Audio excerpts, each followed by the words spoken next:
everybody, Pat Mesiti here live at 5, and the circus continues in Victoria and, of course, the fortress of Queensland.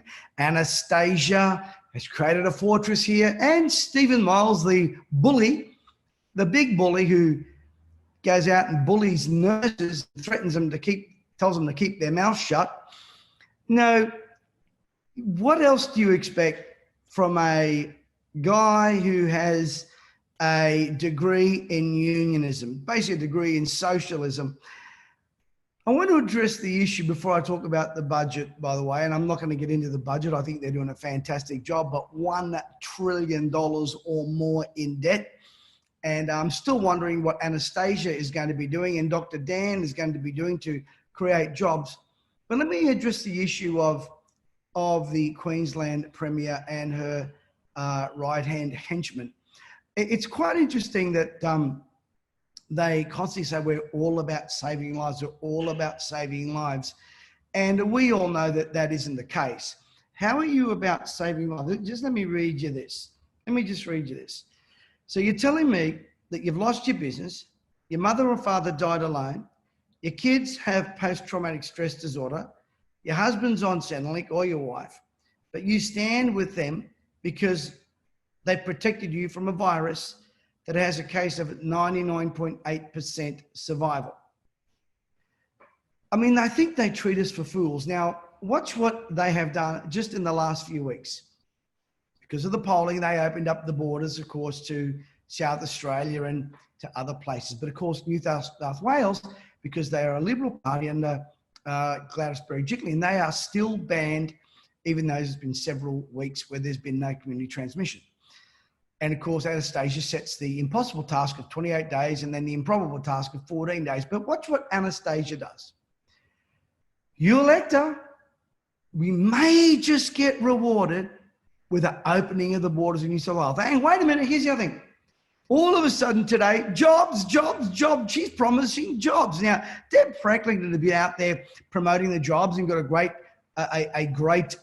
plan for creating jobs. But Anastasia gets out there after, watch this, since COVID, less than 200 jobs have been created by this dictator. What are you going to do? Wave a magic wand and reward us afterwards? How come there's been no jobs created now?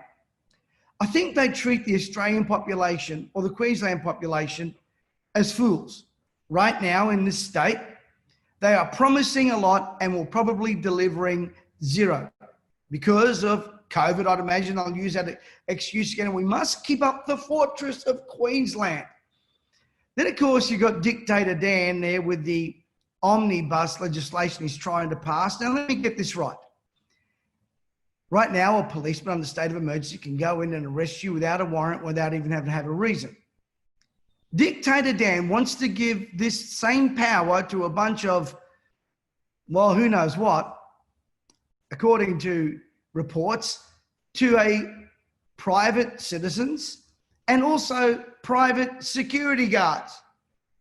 Dan, I hate to remind you, didn't we just have a little quarantine problem a few months ago where 770 people died under your watch? Now, here's the thing. Died of COVID-19. Well, we all know that people did not die of COVID-19. They died with COVID-19. Right now, we have a 74-year-old overweight leader of the free world who beat the thing in a few days.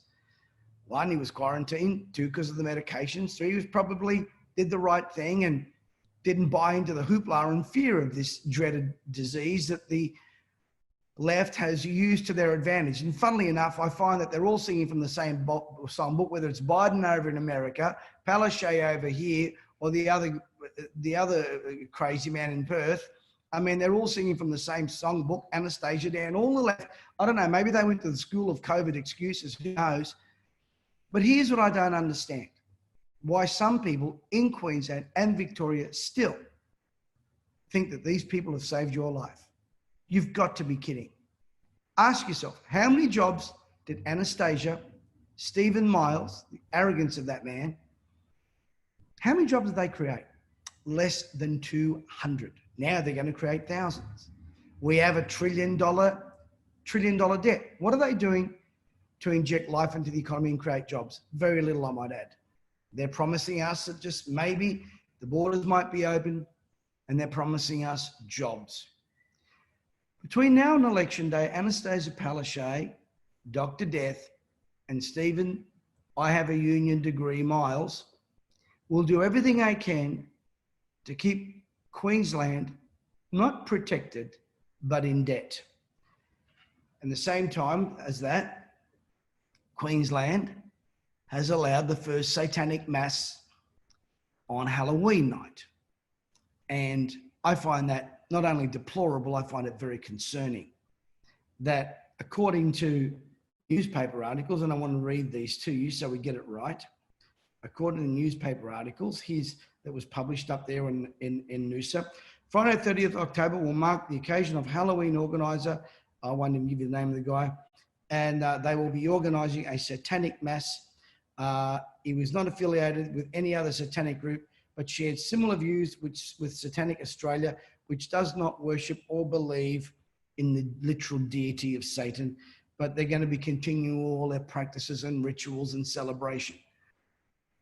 I find this rather disturbing. I don't find it comical, and I don't find it funny. I find it scary that under the watchful eye of a Prime Minister who is a Christian, under so many Christian politicians, that we are not up in arms over this. I believe more and more when it comes to politics in this country and globally, we are not facing an issue of Labor or Liberal or Republican or Democrat. We're facing an issue of right or wrong. All of a sudden now the news turns to COVID is found in sewage. What else do you expect to find in sewage? Gold? Our world has gone mad. Almost any excuse is blaming COVID. Beware sewage. I mean, come on, we're not that dumb. We know how to do that. Can't visit your parents. Forced lockdowns. Dictator down with the omnibus. And of course, he's going to go to his 3 lefty friends to get that one over the line. We must speak up. And I know today I've taken little bits and pieces of news items that are around there, but I just want to say this to the people of Australia and all over the world that watch this. Your silence is your consent.